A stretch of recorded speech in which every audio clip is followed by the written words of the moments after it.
तो एक बार एक भक्त ने ठाकुर जी की तपस्या की, भगवान प्रसन्न हो गए, बोले मांगो क्या चाहिए। उसने मांगा, बोले मैं जो मांगू सो मुझे मिल जाए, मैं जब जो चाहूं वो वस्तु मेरे सामने उपस्थित हो जाए, ऐसा वरदान दे दो। भगवान बोले ये वरदान नहीं देंगे भाई, तुम लोग बड़े खतरनाक हो, कुछ भी मांग सकते हो। भस्मासुर ने कहा मैं सिर पे हाथ रखूं तो भस्म हो जाए, उसने शंकर जी के सिर पे हाथ रखा सबसे पहले, ताकि ये भस्म हो जाए, पार्वती जी से मैं ब्याह कर लूं। तो ऐसे वरदान नहीं देते हम, तुम जो चाहो वो तुम्हारे सामने उपस्थित हो जाए, तो ऐसा वरदान थोड़ी देंगे। भक्त बोला तो ठीक है फिर कोई बात नहीं, आप भी जाओ मैं भी जाता हूं, यही वरदान चाहिए, इसके अलावा कुछ नहीं चाहिए। भगवान बोले देना तो पड़ेगा भाई, तूने तपस्या करी है, एक काम करते हैं, जो तू चाहेगा तुझे मिल जाएगा, पर तेरे पड़ोसी को दुगना मिलेगा, तेरे पड़ोसी को तुझसे ज्यादा मिलेगा, बता मंजूर? ठीक है मंजूर। भगवान क्योंकि जानते हैं ये सह नहीं पाएगा, ये कितना भी मांग ले, इससे दुगना जिसको मिला ये उसी से ही हमेशा पैज में बना रहेगा, ये सह ही नहीं पाएगा, ये मानव का स्वभाव है बंधु। ठाकुर जी ने वरदान दे दिया, जो मांगेगा सो मिलेगा। अब वो जो भी मांगता है पड़ोसी को दुगना मिलता है।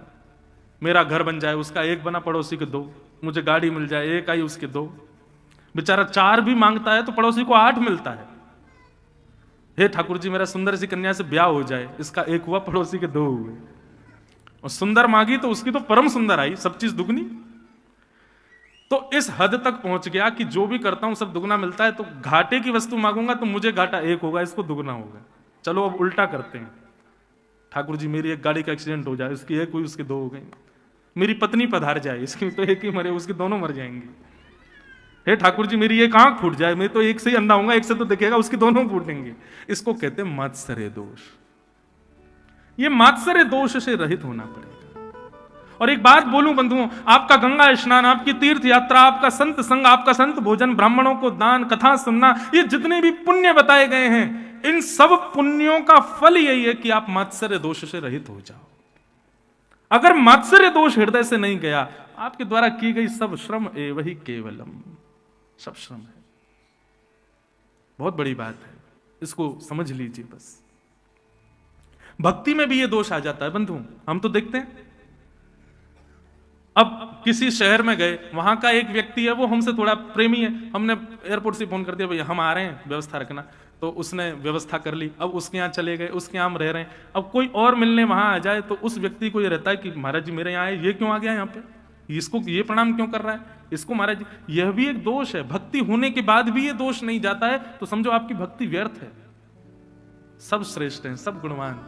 मीराबाई के चरित्र में आता है कि किसी काले व्यक्ति को, जिसको सब देख के हंसते थे, मीराबाई उसको देख के रो जाती थी। वो कहता आप रो क्यों रही हो? बोले मैं ये इसलिए रो रही हूं, ठाकुर जी ने तुम पर कितनी बड़ी कृपा की है। बोले क्यों? वो ठाकुर जी ने कितनी बड़ी कृपा दी कि अपना रंग तुमको दे दिया, हमको तो इसका भी अधिकारी नहीं समझा ठाकुर जी ने, तुमको इसका अधिकारी तो समझा कि अपना वर्ण तुमको दिया है। सो तो कैसी मीराबाई, उसमें भी गुण देख रही है। और ये केवल वैष्णवों का गुण नहीं, ठाकुर जी भी ऐसे ही है। कुब्जा का प्रसंग आता है भागवत में, 3 जगह से कमर टेढ़ी उसकी, जिसको देख करके कोई बात नहीं करता था, उसको ठाकुर जी भागवत में संबोधन करते हैं, अरे सुंदरी तुम कहां जा रही हो। संसार के लोग धनवान व्यक्ति से मित्रता करते हैं, ठाकुर जी का मित्र कौन? सुदामा, जिसके घर में 3 दिन भोजन ही नहीं बन पाता है हफ्ते में। अरे जीवन में कुछ लाने भी है ना गुण, तो ठाकुर जी के गुण ही लिया हो। ठाकुर जी के गुण कितने सुंदर हैं, कितने पवित्र हैं, कितने शुद्ध हैं।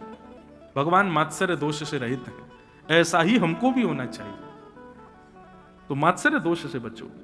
भागवत का अधिकारी कौन? मात्सर्य दोष से जो रहित है। और तीसरी बात, श्रीमद् भागवत का संबंध क्या है? भागवत सुनने से हमारा किससे संबंध होता है? बोलो वैद्यम वास्तव मत्र वस्तु शिवदम। ठाकुर जी से संबंध हो जाएगा, और वो भी कैसा? कल्याणकारी, कल्याणकारी संबंध होगा। भागवत की कथा सुनने से और कोई लाभ नहीं है बंधु, एक ही लाभ है बस, और वो लाभ सबसे बड़ा लाभ है कि ठाकुर जी हमारे हो जाएंगे, बस और कुछ नहीं। और भागवत का प्रयोजन क्या है? बोले तापत्रयोन्मूलनम। जैसा कि मैंने कल भी कहा था, आज भी कहूं, कथा में नित्य आने वाला, नित्य कथा को जीवन बनाने वाले व्यक्ति के जीवन में फिर ताप अनुभव नहीं होते। श्री कुंभन दास जी, नाम सुना आपने? वैष्णवों ने सुना होगा, जो नए हैं उन्होंने नहीं सुना होगा। अष्ट सखाओं में एक सखा हुए श्री कुंभन दास। क्या नाम था? कुंभन दास। तो श्री कुंभन दास जी, उनके पास ज्यादा धन नहीं था। कैसे थे? तिलक भी लगाते थे ना, तो एक कठौते में जल भर के और उसमें अपनी परछाई देख करके तिलक लगाते। मतलब शीशा भी नहीं था उनके घर में, इतने दीनहीन थे। एक बार अपनी भतीजी से बोले, अरे सुन जल्दी तेने कठौता लेके आ, मुंह को तिलक लगाना है। तो भतीजी बोली, आरसी तो पड्डा पीगो, क्यों जल है ना, वो तो बछड़ा पी गयो। तो फिर दूसरा जल भर के लाए। इतने दीनहीन थे। एक बार लेकिन ठाकुर जी उनकी गोद में खेलते थे। एक बार ठाकुर जी उनकी गोद में बैठे थे और बैठ करके कुंभनदास जी के साथ में लीला कर रहे थे। इतने में ठाकुर जी ने कृपा की, बोले कि कुंभना के पास में ज्यादा पैसा ना आए, कोई राजा के हृदय में मैं ऐसी भावना प्रकट करूं कि वो राजा दान करवे के काजे ब्रज में आवे और कुंभनदास को खूब सारी संपत्ति दे जावे। ठाकुर जी ने ऐसा मन बनाया। और एक दिन एक राजा भ्रमण करता हुआ गोवर्धन गया, उसके हृदय में ठाकुर जी ने प्रेरणा प्रकट की। संतों को दान देता देता जैसे कुंभनदास जी की कुटिया में गया, राजा के आते ही ठाकुर जी जो गोद में बैठे थे ना, ठाकुर जी वहां से अंतर ध्यान हो गए। राजा ने आकर के प्रणाम किया, पर कुंभनदास जी दूर रहते, अरे कहां चले गए मेरे जय जय, कहां चले गए, अरे मेरो लाला कहां चलोगे, उठा उठा करके वस्त्रों को ढूंढे, मेरो लाला कहां चलोगे। सोने चांदी हीरे जवाहरात सब सामने रख दिए। बोले भगवान मैं दान करने आया हूं, ये सब ले लो। कुंभनदास जी बोले, तो दान की पड़ रही है, ए मेरे हृदय को सबसे बड़ा रत्न तो मुंह को छोड़ के चलोगे, इन सबन ने लेके आयो है, जरूर इन सबन के मारे ही वो चलोगे हो, ले जा, या कुछ ना चाहिए, कोई और को दे दियो। राजा ने खूब प्रार्थना की। घर के सदस्य कहने लगे, कुंभनदास जी ले लो, हमारे घर में बहुत तंगी चलती है, अरे घर सब ठीक रहेगा, भोजन पानी बढ़िया चलेंगे, ले लो रत्नों को। कुंभनदास जी बोले, यदि ये रत्न घर आएंगे तो मैं घर छोड़ के चलो जाऊंगा, ले जाओ इनको यहां से, मुझे नहीं चाहिए। और रोने लगे, मेरे ठाकुर जी कहां चले गए। राजा जैसे ही रत्न समेट कर वापस गया, सोई ठाकुर जी फिर से उनकी गोद में आ गए और गोद में आके बोले, कुंभना तेने वाके द्वारा दी गई सब सामग्री ठुकरा क्यों दई। अरे तो पता वह राजा को मैंने ही चेतायो, वाके हृदय में मैंने ही भावना प्रकट करी कि तो को आके खूब सारो धन दे जाए, और तेने वाको ठुकरा दियो क्यों। कुंभनदास जी कितनी सुंदर बात कहते हैं, लाल जी यदि मैं वो सारे रत्न ले लेता तो आपको लगता अब कुंभनदास सुखी हो गया और आप दोबारा मंदिर में चले जाते, मेरे पास लौट के नहीं आते। मैंने रत्न नहीं लिए तो आपको चिंता हुई, तो आप लौट के दोबारा मेरी गोदी में आ गए पूछने कि तूने रत्न क्यों नहीं लिए। अगर आप प्रसन्न होकर चले जाते भगवान, तो दोबारा गोदी में आपको बैठाने का ये सुख मुझे नहीं मिलता। मेरे लिए कोई रत्न नहीं, आप सबसे बड़े रत्न हो ठाकुर जी, बस आप मेरे रहो। ऐसी स्थिति। कुंभनदास जी जब हल चलाते थे ना अपने खेत में, ठाकुर जी बीज डालते थे पीछे से, कुंभनदास जी के संग खेती करवाते। एक दिन मंदिर के घंटे घड़ियाल बजने लगे तो कुंभनदास जी जल्दी से हाथ पांव धो के मंदिर भागने लगे। ठाकुर जी बोले, अरे कुंभना कहां जा रहा है। कुंभनदास जी बोले, मंदिर जा रहा हूं दर्शन करवे। ठाकुर जी बोले, कितना पागल है बाबड़े, मैं स्वयं तेरे संग खड़ा हूं, तेरे संग खेती करवा रहा हूं, फिर भी मंदिर क्यों जा रहा है। कुंभनदास जी बोले, ठाकुर जी आप बड़े चतुर हो, आपको मैंने नहीं बुलाया कि आप खेती करने आओ, आप अपने मन से आए हो, अपने मन से आए हो, मेरे संग यहां लीला कर रहे हो, परंतु कल आपका मन नहीं हुआ तो आप नहीं आओगे, पर मंदिर में तो आप निरंतर मिलोगे। यहां आओगे नहीं आओगे ये तो आपके भाव के ऊपर है, पर मंदिर में तो आप सदा रहते हो, वहां से आप कहीं नहीं जाते, वहां आपको आचार्यों ने बैठा रखा है, इसलिए मैं आप मेरे पास आ गए इस लोभ में मंदिर दर्शन नहीं छोड़ सकता। बंधुओं ये शुद्ध भाव, ये शुद्ध विचार, ये ठाकुर जी को ज्यादा प्रिय है। आप कितना नाम जप कर रहे हो, कितने ज्यादा भजन कर रहे हो, कितनी परिक्रमा लगा रहे हो, लेकिन मन में ऐसे विचार शुद्ध नहीं है, ठाकुर जी को प्रिय नहीं। ये शुद्धता विचारों की ठाकुर जी को ज्यादा प्रिय है, जो हमने वैष्णवों में देखे। तो वैद्यम वास्तव मत्र वस्तु शिवदम तापत्रयोन्मूलनम, संसार के कष्ट भी कष्ट से ना लगे, ठाकुर जी का भाव प्रिय लगे। ऐसे भगवान के सुंदर वांग्मय विग्रह की कथा श्रीमद् भागवते महामुनि कृते किंबा परीश्वर सद्यो हृदयवरुध्यते त्रिकृतभि शुश्रूषुभिस्तत्क्षणात्। ऐसी कथा जिसको सुनने की इच्छा मात्र से चित्त में ठाकुर जी प्रकट हो जाते हैं, उसको हम बारंबार प्रणाम करते हैं। भागवत के तृतीय श्लोक में निगम कल्प तरोर गलितम फलम सुख मुखादमृत द्रव संयुतम पिबत भागवतम रसमालयम मुहुर्हो रसिका भुवि भावुका। निगम कल्प तरोर गलितम फलम, वेद रूपी कल्प वृक्ष का पका हुआ फल श्रीमद् भागवत। बंधुओं वेदों का सार है श्रीमद् भागवत। यदि आपने श्रीमद् भागवत को जीवन में हृदयस्थ कर लिया है तो इसका मतलब संपूर्ण वेदों का सार आपको प्राप्त हो गया। सुख मुखाद अमृत द्रव संयुतम। अब ये तीसरा श्लोक जो है ना, अभी तक श्रोताओं के लिए थी बातें, अब ये तीसरा श्लोक वक्ता के लिए है। वक्ता को कैसा होना चाहिए? बोले सुख के जैसा, यानी कि तोते के तरह होना चाहिए।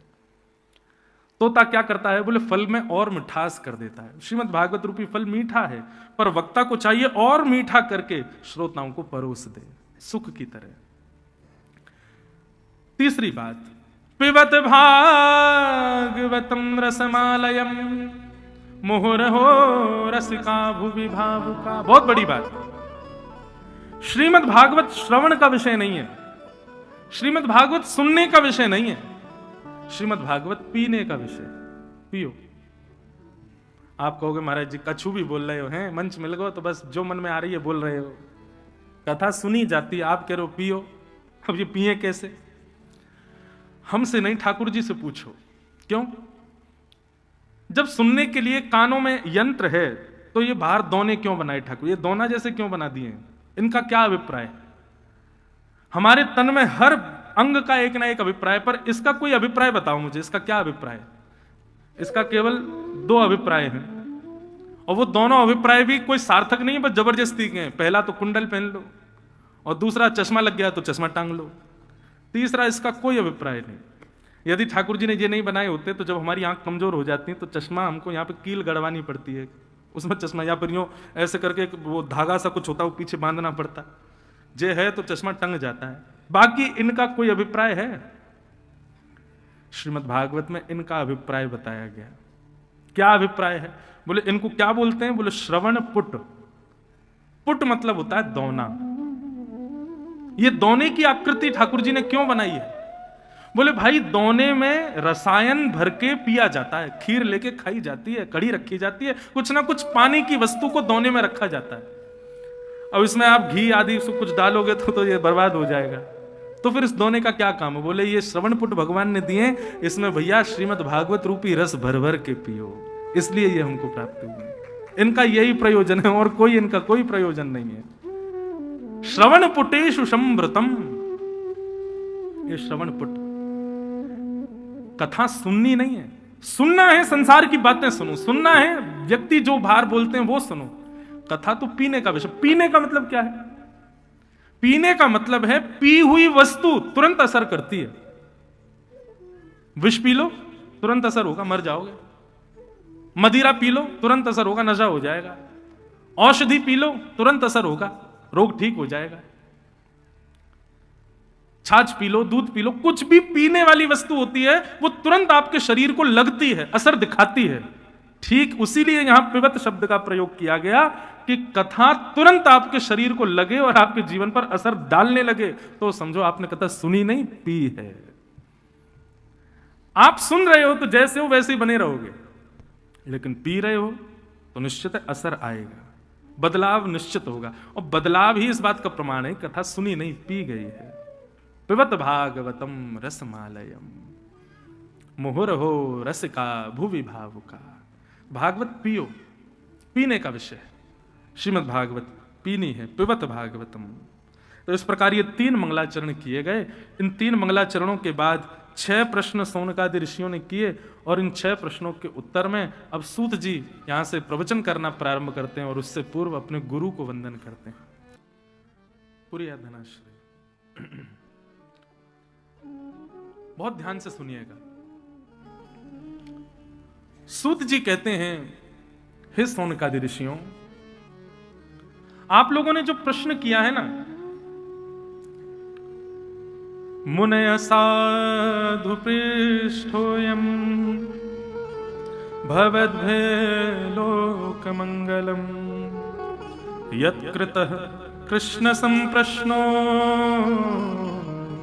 येनात्मा सुप्रसीदति।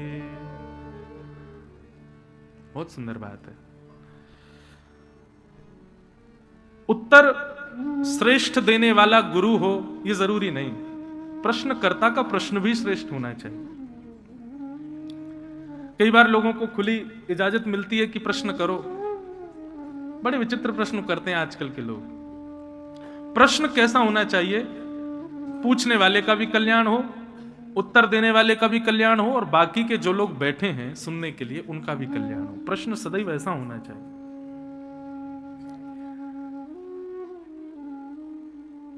ओरछा के राजा और उन राजा के गुरु श्री हरिनाम व्यास, जब वे ओरछा छोड़कर के वृंदावन आए तो श्री राधा वल्लभ लाल जी के मंदिर में पधारे। बहुत ध्यान से सुनिएगा। राधा वल्लभ लाल जी के मंदिर में श्री हरिराम व्यास जी आए और उन्होंने आकर के सेवकों से प्रार्थना की कि हमको हितरवंश महाप्रभु से मिलना है। अपने कुछ जिज्ञासाएं, कुछ प्रश्न मेरे मन में है, वो मुझे उनका उत्तर चाहिए। सेवकों ने कहा भैया वो भी व्यस्त हैं, ठाकुर जी की सेवा में लगे हैं, अभी आपका मिलना संभव नहीं हो पाएगा। हरिराम व्यास जी तो जिद कर लिए, नहीं मुझे तो अभी मिलना है। सेवकों ने जाकर के हितरवंश महाप्रभु से कहा, बोले भगवान एक ओरछा से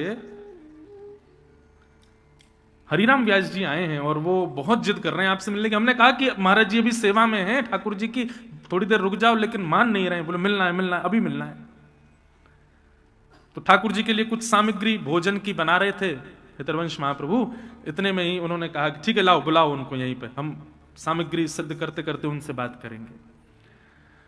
हरिराम व्यास जी जैसे ही पहुंचे, प्रणाम किया, बोले भगवान मेरे मन की कुछ जिज्ञासाएं हैं, जिन जिज्ञासाओं के लिए मैं ओरछा से वृंदावन आया हूं, मैं आपसे पूछना चाहता हूं।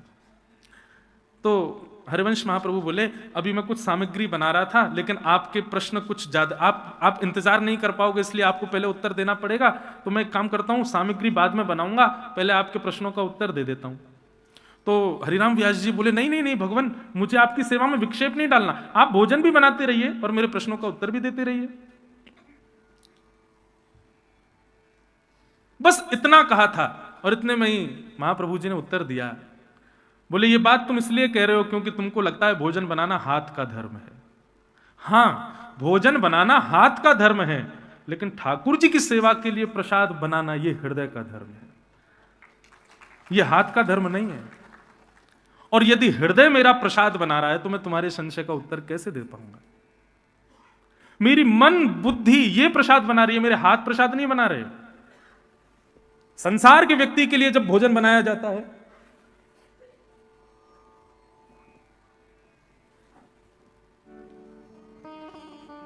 नहीं बस इतना ध्यान रखना हम लुढ़क नहीं जाएं पीछे, ये सब व्यवस्थाएं नहीं भैया, इसलिए कि कथा में विक्षेप ना हो। तो क्या बता रहा था मैं, कितना सुंदर भाव।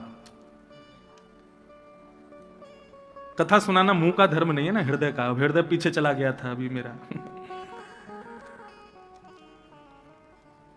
व्यास जी आप संशय की निवृत्ति चाहते हो और मैं इस समय प्रसाद बना रहा हूं ठाकुर जी का, और आप चाहते हो कि मैं प्रसाद भी बनाऊं, आपका संशय भी निवृत्त करूं, क्योंकि आप ऐसा सोचते हैं कि भोजन बनाना हाथ का धर्म है और मेरे संशय की निवृत्ति करना हृदय का धर्म है। पर नहीं, भोजन व्यक्ति विशेष के लिए है तो हाथ से बनेगा, लेकिन ठाकुर जी के लिए प्रसाद बनना है तो हृदय से ही बनेगा। तो एक समय पर दो काम हृदय नहीं कर पाएगा, इसलिए मैं पहले प्रसाद उतार दूं, फिर आपके संशय का। महाराज जैसे ये बात कही महाप्रभु जी ने, हरिराम व्यास जी तो नतमस्तक हो गए, बोले मेरे सारे प्रश्नों के उत्तर मिल गए भगवान, अब कुछ नहीं पूछना मुझे। मैं समझ गया। मैं आज तक हृदय को और शारीरिक क्रियाओं को अलग अलग मानता था, लेकिन आपने मेरे संशय की निवृत्ति कर दी कि भगवत भाव में शरीर सेवा नहीं करता, हृदय ही सेवा करता है। शरीर माध्यम बनता है, पैर माध्यम बनते हैं, वाणी माध्यम बनती है, नेत्र माध्यम बनते हैं, कान माध्यम बनते हैं, पर प्रधानता हृदय की होनी आवश्यक है। कथा सुनने के लिए कान होने जरूरी है, पर कानों से ज्यादा हृदय का होना जरूरी है। दर्शन के लिए नेत्र आवश्यक है, लेकिन नेत्रों से ज्यादा हृदय का होना आवश्यक है। परिक्रमा के लिए पैर हो, हिष्टपुष्ट शरीर हो, नहीं, हृदय का होना। एक हमारे गोवर्धन की घटना, एक बहुत बड़ा बॉडी बिल्डर, और महाराज वो चैलेंज करने लगा, मैं ऐसे रहता हूं, मेरी डाइट ऐसी है, मैं कम से कम 5 दिन के अंदर दंडोती लगा दूंगा गिरिराज जी की। अहंकार हो गया उसको अपने शरीर पर, जो कम से कम 500 पुशअप तो करता था। पुशअप समझते हैं, ऐसे करते हैं, क्या बोलते हैं उसको? पुशअप ही बोलते हैं, हिंदी में क्या बोलते हैं? दंड बैठक तो यार बैठ के होती है। अच्छा, जो भी बोलते हो, हमारा क्या मतलब उससे, हम तो खाए पीए वाले लोग हैं। तो जो 500 बार ऐसे ऐसे करता था वो 5 बार भी आगे नहीं बढ़ पाया, और 5 बार में ऐसा पस्त हुआ कि हाथ जोड़ लिए, बोले मुझसे परिक्रमा नहीं लगेगी। क्यों? क्योंकि परिक्रमा शरीर का धर्म नहीं है। आप गिरिराज जी परिक्रमा में पस्त हो जाते हैं, जो भी लोग थक जाते हैं वो इसलिए थक जाते हैं क्योंकि शरीर से परिक्रमा दे रहे हैं। आप हृदय से देख के देखो, ये विचार करो कि जिस पथ पर हम चल रहे हैं यहां श्यामा श्याम लीला करते हैं, ये कोई पर्वत नहीं है, साक्षात किशोरी जी का हृदय है। इस भावना से आप गिरिराज जी जाओ और बस यही प्रतीक्षा करो कि अब शायद ठाकुर जी की कोई लीला दिखे, अब शायद ठाकुर जी का दर्शन हो, पूरी परिक्रमा हो जाएगी, दूसरी शुरू हो जाएगी, आपकी थकान का पता नहीं चलेगा। क्यों? वो शरीर का कर्म नहीं है, वो हृदय का कर्म है, हृदय का धर्म है। हरिराम व्यास जी तो महाराज नतमस्तक हो गए, बोले भगवान आपने मेरे संशय का समाधान कर दिया, अब मुझे मेरे मन में अब कोई प्रश्न है ही नहीं। हरिराम व्यास जी जब ओरछा से आए थे तो बताते हैं 5 बैलगाड़ियों में पोथियां भर के लाए थे, इतना पढ़ते थे वो, और सारी पोथियां जमुना जी में बहा दी उन्होंने। केवल एक समाधान से ऐसी निवृत्ति हुई हरिराम व्यास जी को, सब छोड़ दिया, ब्रज में बस गए, और फिर जीवन में कभी कोई प्रश्न ही नहीं किया गुरुदेव से। प्रश्न हृदय में उठना भी एक प्रकार से हमारी भक्ति अभी सूक्ष्म है, इस बात का प्रमाण है। अच्छा, एक और बात कहें, प्रश्न उठना भी गलत बात नहीं है, प्रश्न उठना ही चाहिए, जिज्ञासा होनी चाहिए, पर जिज्ञासा पूछने तक की स्थिति आ जाए तो समझो अभी हमें कमी है। जिज्ञासा तो भैया गुरुदेव का दर्शन करने मात्र से समाधान हो जाता है। मैंने कितनी बार कितनी लोगों को, मैं अपनी बात बता रहा हूं, मैं जब मेरे गुरुदेव पढ़ाने आते हैं या पूज्य पिताजी घर पर आते हैं या हमारे घर में कितने संत आते हैं, मैं सोचता हूं कि आज हमारे यहां वो आ रहे हैं, मैं उनसे ये पूछूंगा, और विश्वास मानिए जैसे ही उनका दर्शन होता है लगता है कि अब इनसे पूछूं क्यों, मेरे तो समाधान मिल गया, मुझको मेरे प्रश्न का तो समाधान हो गया, इनके दर्शन मात्र से समाधान है। तो प्रश्न कैसा होना चाहिए, हो भी तो कैसा हो, लोक मंगलम, पूछने वाले, बताने वाले और सुनने वाले तीनों का कल्याण करे। सूत जी कहते हैं आप लोगों ने जो प्रश्न किया है ये बहुत सुंदर है, क्योंकि इस प्रश्न के उत्तर में मेरे हृदय में भी ठाकुर जी प्रकट होंगे, आपके हृदय में भी ठाकुर जी प्रकट होंगे, और जितने लोग बैठे हैं इनके हृदय में भी ठाकुर जी प्रकट होंगे। ऐसा प्रश्न ही होना चाहिए जिससे ठाकुर जी प्रकट हो। और उत्तर देते हुए अब सूत जी कहते हैं, सवै पुंसां परो धर्मो यतो भक्तिरदोक्षजे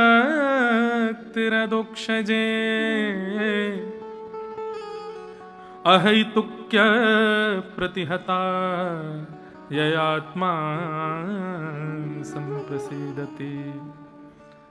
अब यहां परम धर्म का विषय, जो परम धर्म अभी सुन रहे थे, किसको कहते हैं, तो यहां सूत जी परम धर्म की व्याख्या कर रहे हैं। हर प्राणी का परम धर्म क्या है? धर्म तो वो जानता है, मुझे स्कूल में पढ़ना है, स्कूल के बाद यूनिवर्सिटी में डिग्री लेनी है, फिर जॉब करनी है, बिजनेस करना है, ब्याह करना है, संतान उत्पन्न करके वंश आगे बढ़ाना है, उनका कल्याण करना है, सब जानते हैं। अरे ये जानवर भी जानते हैं कि उनको भी वंश चलाना है आगे। ये ज्ञान लेना कोई बहुत बड़ी बात नहीं कि जीवन कैसे जिया जाए ये बताओ, ये सब जानते हैं भैया, जीवन सब जीते हैं। और सबसे बड़ा हमारा जीवन ही हमारा गुरु है, वो हर पथ पर हमको कुछ ना कुछ सिखाता रहता है। जीवन जीने के लिए मोटिवेशन मत लिया कीजिए। आजकल लोग मोटिवेशनल स्पीचेस इसलिए सुनते हैं कि हम जीवन कैसे जिए ये पता चले। अरे आपका जीवन ही आपको सिखाएगा, आगे बढ़ो तो सही। सीखना है तो ये सीखो कि भगवत प्राप्ति कैसे, वो हमें नहीं पता है, वो जानना जरूरी है। और यहां पर सूत जी कहते हैं, सवै पुंसां परो धर्मो यतो भक्तिर अदोक्षजे, अदोक्षज भगवान की भक्ति करना यही हमारा परम धर्म है। पर कैसी भक्ति? अहैतुक्य प्रतिहता ययात्मा संप्रसीदति। अहैतुकी भक्ति। कैसी भक्ति? अहैतुकी। अहैतुकी भक्ति का मतलब क्या होता है? भक्ति तो सब जानते हैं, अहैतुकी भक्ति क्या होती है? अहैतुकी भक्ति मतलब तेरे फूलों से भी प्यार, तेरे कांटों से भी प्यार, तू जो भी देना चाहे दे दे मेरे करतार। ठाकुर जी जो ऑफर करें लाइफ में हमको सब मंजूर है, सब राजी है। हमारे अनुकूल हो तो भी हमको अच्छा है, और हमारे प्रतिकूल हो तो भी ठाकुर जी का प्रसाद है। इसको कहते हैं अहैतुकी भक्ति। हमारी भक्ति कैसी? हनुमान जी के कुछ मंगलवार तक व्रत किए और जो लाभ मिलना था वो नहीं मिला, तो फिर अब मंगलवार छोड़ो, अब सोमवार शंकर जी को पकड़ो, वो करवाएंगे काम। शंकर जी पकड़ लिए, अब शंकर जी के पीछे पड़ गए महाराज, हाथ धो के अमरनाथ पहुंच गए, केदारनाथ चले गए, काशी विश्वनाथ चले गए, शंकर जी के पीछे लगे लगे लगे, खूब दिन हो गए, काम नहीं बन रहे, अब क्या करें? बोले अब वैष्णो देवी को पकड़ो। देवी माँ कलकत्ता पहुंच गए, भद्रकाली, दक्षिणेश्वरी काली, सब जगह जा रहे हैं, अब देवी देवी दिख रही हैं सब जगह। ये समय समय पर अपने इष्ट को बदल देना, ये भक्ति नहीं है। आप कहोगे महाराज जी कर तो भक्ति ही रहे हम, चाहे किसी भी देव की करें। देखो, प्रेम सब देवताओं से करो, सब देवों को भजो, सबको पूजो, पर इष्ट तो किसी एक को ही रखो। हम कलकत्ता आते हैं, भद्रकाली जाते हैं, दक्षिणेश्वरी जाते हैं, वहां जाकर के भी प्रणाम करते हैं, हे मैया, हे योग माया, ऐसी कृपा करना हमारे वृंदावन बिहारी लाल में हमारी और भक्ति बढ़े। हम उनसे भी ठाकुर जी को ही मांगते हैं। हम महाकाल जाते हैं तो वहां भी, हे बाबा कृपा करियो, हमारे यहाँ तो आप गोपी बनकर के बैठे हो, गोपी प्रेम की भिक्षा दीजिए, ऐसी भिक्षा दो कि आपको जो प्रेम ठाकुर जी से वैसो प्रेम हमको भी प्राप्त हो। अहेतुकी भक्ति का मतलब क्या है? चाहे जीवन में कुछ हो जाए, लेकिन हमारी भक्ति कभी डगमगाए ना, कभी विचलित ना हो। अनुकूलता प्रतिकूलता कुछ भी आ जाए, न कोई शिकायत, न कोई अर्जी, कर लो करा लो प्रभु, जो है तेरी मर्जी। उसकी रजा में जो राजी रहे, उसको कहते हैं अहेतुकी भक्ति। यही परम धर्म है।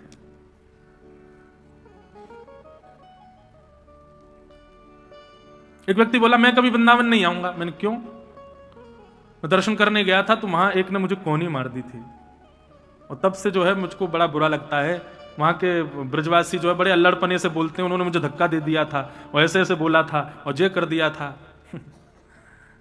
आपके मन में ये भाव आ गया कि मैं वृंदावन नहीं जाऊंगा, तो ये आपका भाव नहीं है। श्री जी ने ही द्वार बंद कर दिए कि आज के बाद तू वृंदावन ही नहीं आएगा, हमें तो बुलानो ही ना है। किसी भी प्रतिकूलता से आप ठाकुर जी को नहीं छोड़ रहे हो। प्रतिकूलता से यदि भाव आ रहा है कि मैं इनको छोड़ दूं, मैं अब कथा नहीं सुनूंगा, मैं अब ये नहीं करूंगा, तो ये मत सोचो आप छोड़ रहे हो, ठाकुर जी ने आपको छोड़ दिया है। जीवन में कैसी भी स्थिति आ जाए बंधु, अरे परीक्षा का प्रश्न पत्र आपके मन का नहीं होता है, और आपके मन का प्रश्न पत्र है तो फिर कोई भी पास हो जाएगा। टीचर ऐसा प्रश्न पत्र बना के देता है कि बालक उसमें उलझ जाए, तभी तो पढ़ेगा, तभी तो निकालेगा, तभी तो श्रेष्ठ बनेगा। अब बालक सोचे कि जैसा मैं चाहूं वैसा प्रश्न पत्र आ जाए, तो फिर ऐसे कैसे काम चलेगा? ये जीवन भी एक प्रश्न पत्र है बंधुओं, और इसको बनाते ठाकुर जी हैं, और वो आपके मन के हिसाब से नहीं बनाएंगे। आपको सामग्री सारी देख रखी है, आपको गुरुजन दे रखे हैं, माता पिता दे रखे हैं, भागवत जी रामायण सब दे रखी हैं। अब बढ़िया इनसे निपुण हो, प्रश्न पत्र मैं बनाऊंगा, पार करो। लोग बाग यही होता है, जब स्कूल में कॉलेज में बच्चे जब फेल हो जाते हैं तो क्या आरोप लगाते हैं? हमारे टीचर ने क्वेश्चन पेपर बड़ा कठिन बनाया था, इसीलिए हम फेल हो गए। अरे तो तुम्हारे मन का बनाएगा क्या? अरे मेरे बच्चों को ये आता है तो ऐसे ऐसे प्रश्न पूछूंगा। नहीं, वो वही पूछेगा कि जहां तुम फंसो, जहां तुम अटको। ऐसे हमारे ठाकुर जी हैं, वो ऐसा ही जीवन आपका डिजाइन करेंगे कि तुम अटको, तुम फंसो, तुम लुढ़को, ताकि संभल करके फिर आगे बढ़ो। लेकिन उस स्थिति में आपकी भक्ति ना डगमगाए। अहेतुक्य प्रतिहता, अहेतुकी भक्ति हमारी, चाहे कुछ हो जाए, हमारे चित्त से वो भक्ति कभी खत्म ना हो, इसको कहते हैं परम धर्म। दूसरी बात क्या कहते हैं कि धर्म स्वनिष्ठिता पुंसाम विश्वक्सेन कथा सुय नोत्पादे दधिरतिम श्रम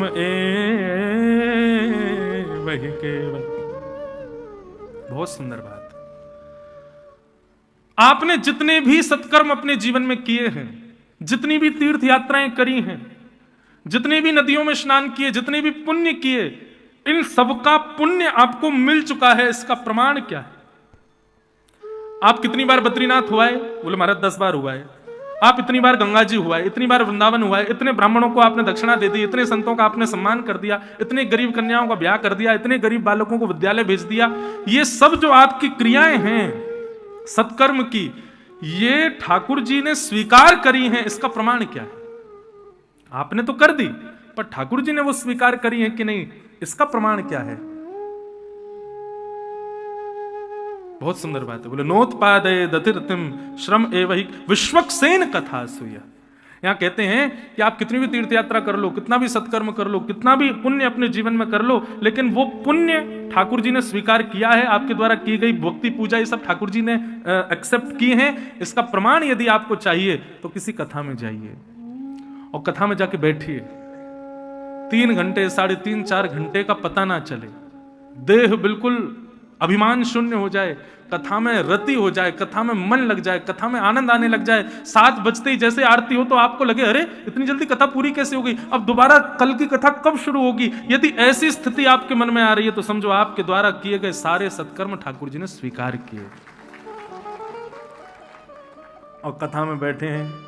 तीर्थ तो खूब जाते हैं, पुण्य तो खूब करते हैं, ब्राह्मणों की सेवा, संतों की सेवा, जे कर वो कर सब करते हैं, लेकिन कथा में बैठे बैठे लग रहा है अभी तो यार 6:30 आधे घंटे हो रहे, अभी तो और सुननी पड़ेगी, नेटवर्क नहीं आ रहे, फेसबुक नहीं चल रहा मेरा, महाराज जी चुटकुल्ला तो सुना ही नहीं रहे, इतना ज्ञान क्यों दे रहे हैं, कुछ हंसा नहीं रहे, भजन तो गाया नहीं है अभी तक, अरे यार कुछ चाय पिला जाए, इतनी सर्दी पड़ रही है, कहाँ जाएं।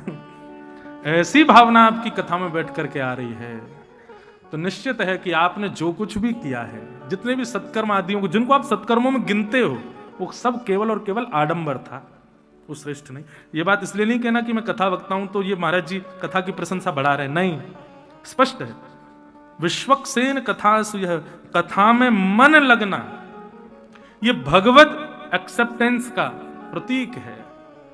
और यदि कथा में मन नहीं लग रहा है, किसी के सत्संग में रुचि नहीं आ रही है, किसी के भाव में मन नहीं लग रहा है, नींद आ रही है या कहीं कहीं और मन जा रहा है, तो आपके द्वारा अब तक जितने भी सत्कर्म किए गए थे श्रम एव ही केवलम, सब केवल श्रम के समान,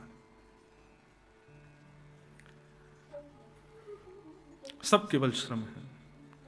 कि धर्मस्य अपवर्गस्य नार्थोऽर्थायोपकल्पते नार्थस्य धर्मैकान्तस्य कामो लाभाय स्मृत। धर्मस्य अपवर्गस्य, धर्म अपवर्ग है बंधुओं, पवर्ग नहीं है। अधिकतर लोग धर्म की क्रियाएं 5 स्थिति में करते हैं, लेकिन इन 5 स्थितियों के अलावा जब आप धर्म का आश्रय लेते हो तब आप असली धार्मिक माने जाते हो। कौन कौन सी 5 स्थिति? तो यहां लिखा है धर्मस्य आपवर्गस्य। आपवर्ग है धर्म, यानी कि पवर्ग नहीं है। पवर्ग में 5 शब्द होते हैं, प फ ब भ, और कौन सा होता है? कौन सा? वाह, हिंदी जानते हो। पवर्ग प फ ब भ म। तो प से बनता है पाप और पुण्य, प और फिर फ से बनता है फल, प फ फिर आया ब यानी कि बंधन, फिर आया भ यानी कि भय, और फिर आया म यानी कि मृत्यु। मतलब पहला पाप और पुण्य की, पाप हो गया, अब पाप के प्रायश्चित के लिए आप अगर हनुमान जी के पास जा रहे हो तो आप धार्मिक नहीं माने जाओगे। किसी पुण्य की प्राप्ति के लिए तीर्थों में जा रहे हो तो आप धार्मिक नहीं माने जाओगे। पाप और पुण्य से रहित होकर के आप ठाकुर जी का दर्शन कर रहे हो तो आप धार्मिक हो। आपको पाप के प्रायश्चित का भी कोई भय नहीं है और आपको पुण्य की भी कोई कामना नहीं है। बस मैं ऐसे ही देखत रहूं तो जन्म सफल कर मानूं। स्वामी श्री हरदास जी कहते हैं, ऐसे ही देखत रहूं तो जन्म सफल कर मानूं। फिर आहा, कल सुनाएंगे, प्यारे की भामती भामती को प्यारो युगल किशोर ही जान, ऐसे ही देखत रहूं तो जन्म सफल कर मान। स्वामी श्री हरदास जी क्या कह रहे हैं? बोले कि आप दोनों एक दूसरे के प्रिय बने रहो। हम आपके प्रिय बने, हमारी ये भी इच्छा नहीं है। श्री जी के प्रिय ठाकुर जी, ठाकुर जी के प्रिय श्री जी, आप दोनों एक दूसरे के प्रिय बने रहो और हम आपको दूर से निहारते रहें, बस यही हमें चाहिए, नाथ और कुछ नहीं चाहिए। ये प्रेम हमारा क्या है? बिहारी जी के भी मंदिर में जा रहे हैं तो बिहारी जी को देखने कम खुद को दिखाने ज्यादा जाते। तू हट पीछे, नेक मुंह देखने। बिहारी जी हाथ तो नेक, मेरा हाथ तो ऊपर है, जान दो, मुझे ऊपर उठा लो, कोई गोद में चढ़ा लो। नहीं, हम वृंदावन आ गए, यही बहुत है। अब ठाकुर जी के दर्शन ना भी हो पाए तो कोई दिक्कत नहीं।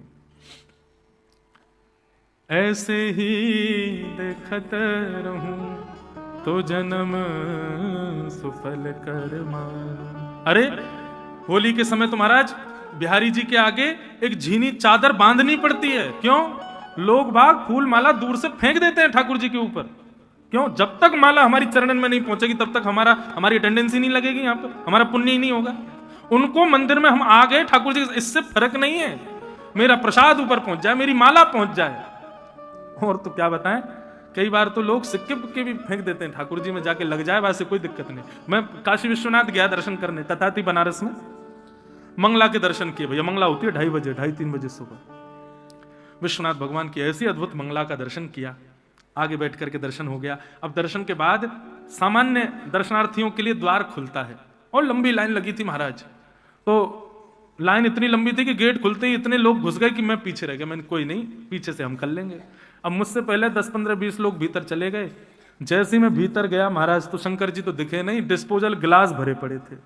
और शंकर जी जहां बैठे थे वहां ग्लास ही ग्लास थे। शंकर जी तो ऐसे हटा के देखने पड़े, वो बैठे शंकर जी। ये क्यों है पता है? लोगों को होड़ शंकर जी के दर्शन की नहीं है, लोगों को होड़ है कि हमें पुण्य मिले। और पुण्य कब मिलेगा? जब हमारे हाथ का दूध पड़ेगा इनके सर पे, तब हमको पुण्य मिलेगा। ये धार्मिक स्थिति नहीं है बंधु। पुण्य पाप से रहित पहला प, पाप और पुण्य की कामना से किया गया भजन, पाप के प्रायश्चित के लिए और पुण्य की कामना के लिए, यह धार्मिक नहीं माना जाता वो व्यक्ति। प फिर आया फ, फल की प्राप्ति के लिए किया गया भजन, वो श्रेष्ठ नहीं माना जाता। हमको इसका फल क्या मिलेगा? फल नहीं। प फ और फिर आया ब, यानी कि बंधन मुक्त, बंधन युक्त होने के लिए किया गया भजन। मैं इससे प्रेम करता हूं, ब्याह करना चाहता हूं। पंडित जी मंत्र बोल दो, पंडित जी प्रणाम कर रहे हैं, हमारा बढ़िया से ब्याह कराना। ये कोई धर्म है? धार्मिक थोड़ी है ये स्थिति। बंधन युक्त, बंधन मुक्त होने के लिए किया गया भजन, और ये शादी में किए गए फेरे वेरे, ये सब भी कोई धार्मिक स्थिति थोड़ी है। प फ ब और फिर आया भ, यानी कि भय से की गई भक्ति, किसी भय के कारण किया गया भजन, वह भी श्रेष्ठ नहीं। आप भयभीत हो इसलिए ये सब करा रहे हो, तो आप धार्मिक नहीं हो। तो प फ ब भ और 5वां म, मृत्यु अब समीप आ रही है तो चलो अब भजन कर लेते हैं। मतलब बुढ़ापा, सारी जीवन तो निकाल दिया सारे ऐशो आरामों में, अब ऐश आराम करने वाला शरीर बचा नहीं, नाचा जाता नहीं है, कुछ खाया जाता नहीं, दांत वांत सब टूट टाट गए, देख पाते नहीं है। नंबर लगाए महाराज, उठाने के लिए भी 2 लोग चाहिए, तो अब क्या सोच रहे हैं? बोले अब तो मंदिर वंदिर में पड़े रहे, वहीं भजन वजन करें। मृत्यु समीप आ रही है, पूरा जीवन निकल गया, अब आप भक्ति शुरू कर रहे हो तो आप धार्मिक नहीं हो।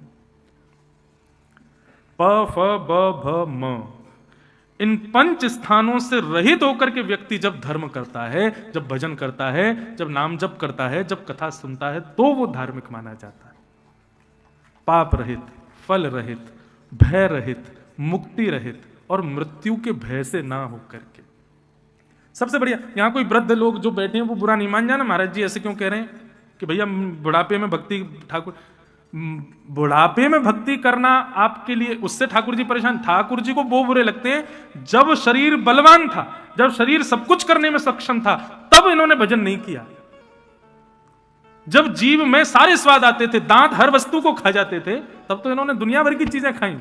और अब जब सबसे शिथिल हो गए, आंख से बहेगा, आंख पे पड़ेगा जाला, नाक से बहेगा नाला, लाठी से पड़ेगा पाला, अब जाकर के कह रहे हो वृंदावन ले चलो, अब जाके कह रहे हो कथा करवा लो, अब जाके कह रहे हो कि वहां ले चलो। नहीं, तो आप धार्मिक नहीं हो।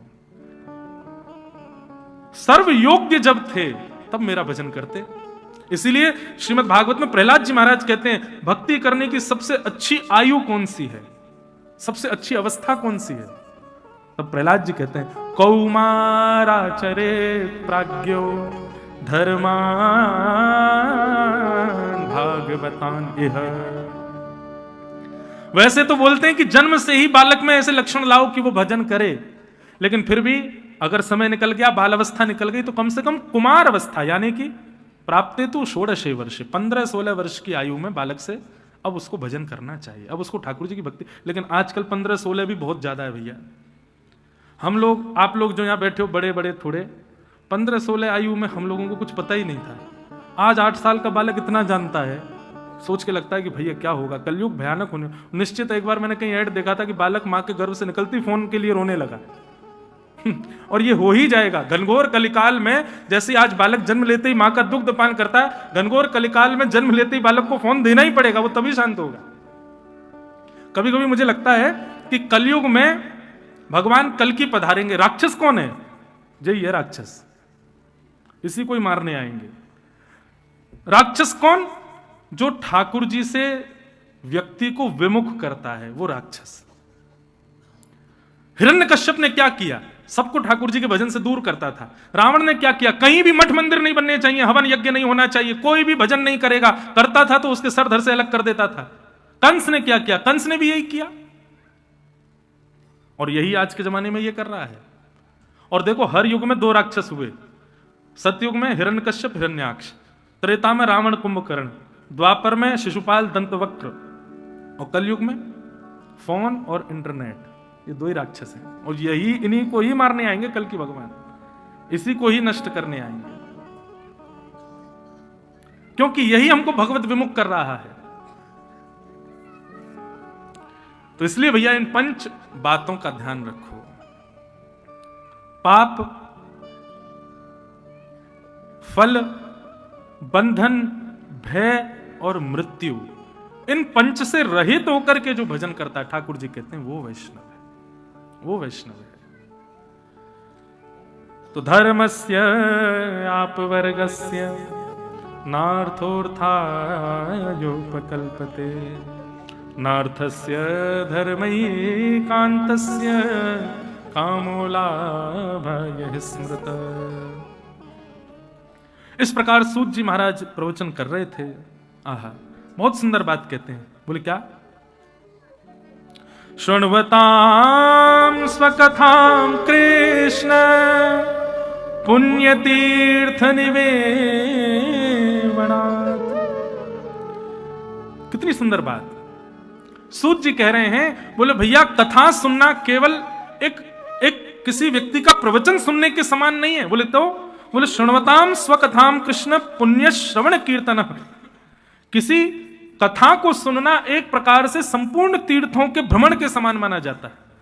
एक भगवत कथा का श्रवण संपूर्ण देव नदियों में स्नान के समान माना जाता है। एक कथा का श्रवण विश्व भर के वैष्णवों को प्रणाम के समान माना जाता है। इतना फल होता है, इतना यश होता है, इतना श्रेष्ठ माना गया है कथा सुनने को। लेकिन वो कथा ही होनी चाहिए, व्यथा नहीं होनी चाहिए। कई बार कहीं कथा होती है, लोग बाग मुझे पर्ची भेजते हैं, महाराज जी वाला भजन गा दो। मुझे बहुत पीड़ा होती है। क्यों? आप कथा सुनने आए थे, आपने ये क्यों लिखा कि भजन सुनाओ, आपने ये क्यों किया, ये वाली बात बताओ। ये अरे कथा चल रही है, आप उसको श्रवण करो, कथा के प्रति रुचि ज्यादा रखो। कथा श्रवण को इतना श्रेष्ठ बताया गया। कथा सुनने से और क्या होता है? बोले नष्ट प्रायेषु भद्रेषु नित्यं भागवत सेवया भगवत्युत्तम श्लोके भक्तिर्भवति नैष्ठिके। नष्ट प्रायेषु भद्रेषु, अभद्र नष्ट हो जाते हैं कथा सुनने से। अभद्रता जितनी भी है, चाहे वो नेत्रों से देखने की हो, कानों से सुन। पाप ज्यादातर मानव के चित्त में 2 स्थानों से प्रवेश करता है, कानों से और आंखों से। ये 2 ही द्वार हैं पाप प्रवेश करने के। ज्यादातर आप नेत्रों से जैसा देखोगे उतनी जल्दी पाप आएगा, कानों से जैसा सुनोगे उतनी जल्दी। तो कथा, अच्छा उसमें भी एक बात, पाप चित्त में आ गया, उसका उपचार केवल कानों से हो सकता है, नेत्रों से कम हो पाएगा। रावण ने भगवान को देखा था लेकिन पाप मुक्त नहीं हो पाया। कंस ने भी ठाकुर जी को देखा था लेकिन पाप मुक्त नहीं हो पाया। शिशुपाल दंतवक्र ने भी भगवान को देखा था लेकिन पाप मुक्त नहीं हो पाए। कौरव हर दिन ठाकुर जी को देखते थे लेकिन पाप मुक्त नहीं हो पाए। इसका मतलब क्या है? दर्शन से पाप मुक्त हो जाओगे ये जरूरी नहीं है। पाप मुक्त और अभद्रों का नष्टकरण तो केवल कथा ही कर सकती है, वो कथा से ही संभव होगा। आपने नियम बना लिया, रोज मैं राधारमण जी जाऊं, रोज मैं बिहारी जी जाऊंगा, रोज मैं राधा वल्लभ जी जाऊंगा, रोज मैं दर्शन। नित्य दर्शन का क्रम बनाने से अच्छा है, हाथ जोड़ के प्रार्थना, नित्य दर्शन भले ही ना हो पाए पर नित्य श्रवण जरूर करो। आप सबके पास में फोन है, आधुनिक यंत्र है, इंटरनेट है, उसके बिना कोई नहीं जी रहा है आज की डेट में। आजकल व्यक्ति एकादशी के दिन अन्न का, आहार का त्याग कर देगा, लेकिन एकादशी के दिन अगर ये कहे तो फोन नहीं चलाना, तो एकादशी भारी पड़ेगी महाराज। 12 घंटे भी लगे, वो कैसे करूं भैया। मैं कहता हूं अब एकादशी बदल जानी चाहिए थोड़ी सी। अब व्रतों में थोड़ा नियम बदलो। अब व्रत करना है ना तो उस वस्तु का करो जिस वस्तु को आप छोड़ नहीं सकते, उस वस्तु का व्रत करो। व्रत का मतलब, अब प्राचीन काल में फोन वोन नहीं थे, लोग भोजन को ही श्रेष्ठ मानते थे, इसलिए भोजन का निराहार होकर के व्रत करते थे। पर आज व्यक्ति भोजन छोड़ देगा लेकिन फोन नहीं छोड़ पाता, इंटरनेट नहीं छोड़ पाता। व्रत करना है तो उन वस्तु का करो जिसका आप त्याग नहीं कर पाते, जिसके बिना आप रह नहीं पाते, उसके बिना रहना ये व्रत है, ये व्रत करो। तो नष्ट प्राय स्वभद्रेषु नित्यम भागवत सेवया। नित्य भागवत श्रवण करने से अभद्रों का नाश होता है। तो दर्शन की अगर विधि बना रहे हो, उससे पहले श्रवण की बनाओ। नवदा भक्ति में भी सबसे पहली भक्ति कीर्तनम नहीं है, श्रवणम है। आज बुरा नहीं मानिएगा, वृंदावन के कई मंदिरों में लोग इसलिए जाते हैं क्योंकि वहां कीर्तन बहुत अच्छा होता है। अच्छी बात है, कीर्तन में आप नाचो गाओ, अच्छी बात है, लेकिन कथा को प्रधानता पहले दो, सत्संग को प्रधानता पहले दो, किसी व्यक्ति के द्वारा दिए जा रहे प्रवचन को प्रधानता पहले दो। श्रवणम पहली भक्ति है। दूसरे नंबर पर आता है कीर्तनम विष्णु। आपने बिना श्रवण के कीर्तन किया तो कीर्तन लाभकारी नहीं होगा, पहले श्रवण करना पड़ेगा। कथा आती है, गोपी कदाचिन मणिपिंजरस्थम सुकम वचो वाचयितुम प्रवत्तः आनंद कंद ब्रज चंद कृष्ण गोविंद दामोदर माधवेति। भागवत जी के बगल में आपको सुखदेव जी का दर्शन हो रहा है। सुखाचार्य जी बैठे तोते के रूप में, सुखदेव जी। बहुत ध्यान से सुनिएगा सब लोग। ये सुखदेव जी कौन है? गोलोक धाम में श्री किशोरी जी, मतलब हमारी श्री राधा रानी के पास एक मणि का पिंजरा है। उस मणि के पिंजरे में नित्य सुखदेव जी बैठे रहते हैं। क्यों है ये सुखदेव जी किशोरी जी के पास? बोले सुख का एक स्वभाव होता है, सुख से बोलो, बोलो तोता राम राम तो तोता बोलता है राम राम, बोलो तोता राधे राधे तो तोता बोलता है राधे राधे। जो भी आप बोलो उसको रिपीट करता है। तो श्री जी ने इसलिए अपने पास में सुख पक्षी रखा है कि वो नित्य भगवत नाम गाता है। गोविंद दामोदर माधवेति आनंद कंद ब्रजचंद्र कृष्ण गोविंद दामोदर माधवेति। वो नित्य भगवान का नाम गाता रहता है और किशोरी जी को बहुत अच्छा लगता है। लेकिन एक दिन गोलोक धाम में ठाकुर जी पधारे। ठाकुर जी के आते सबने उनको प्रणाम किया, लेकिन उस सुख पक्षी ने प्रणाम नहीं किया। किशोरी जी ने डांटा, बोले तुमने उनको प्रणाम क्यों नहीं किया? सुख पक्षी बोला वो कौन है, उनको प्रणाम क्यों करूं, वो है कौन? तब किशोरी जी ने सोचा, अरे ये है तो रट्टू तोता, रटता है, नाम गाता है, लेकिन उनको पहचानता नहीं है। इसका मतलब आप कीर्तन में रुचि रखते हो, खूब गाते हो, खूब नाचते हो, भगवान नाम खूब करते हो, लेकिन कभी ठाकुर जी छद्म वेश में आपके सामने आ गए तो पहचानोगे कैसे? ठाकुर जी की पहचान तो कथा ही कराती है, उनका चरित्र ही कराएगा, उनकी लीला ही कराएगा। नहीं तो ठाकुर जी रूप बदल के आ जाएंगे, आप पहचान नहीं पाओगे। ठाकुर जी की पहचान कीर्तन नहीं, कथा कराता है, इसलिए कथा आवश्यक है। अब हम बताएं ठाकुर जी कैसे पहचानोगे? यदि कभी ठाकुर जी आपके सामने आ जाएं तो निश्चित रूप बदल के आएंगे, ऐसे तो नहीं आएंगे। और ऐसे अगर आज की डेट में ठाकुर जी आ गए तो हम लोग बड़े विचित्र हैं, सोचेंगे कोई पागल आदमी है, छोड़ो। आज भी कई लोग वृंदावन में वंशी हाथ में लिए मोर मुकुट पहने घूमते रहते हैं, तो लोग बाग उनको ज्यादा पूछते नहीं, बोले ऐसे कोई घूम रहा होगा। कभी कभी मेरे मन में आता तो है, निश्चित ठाकुर जी घूम रहे हो तो आदमी को लगेगा कोई ऐसे ही है। इसका कारण क्या है? हमें ज्ञान की कमी है ना, इसलिए हम ठाकुर जी को पहचान नहीं पाते। ठाकुर जी की पहचान के दो तरीके। सबसे पहला, ठाकुर जी के चरणारविंद।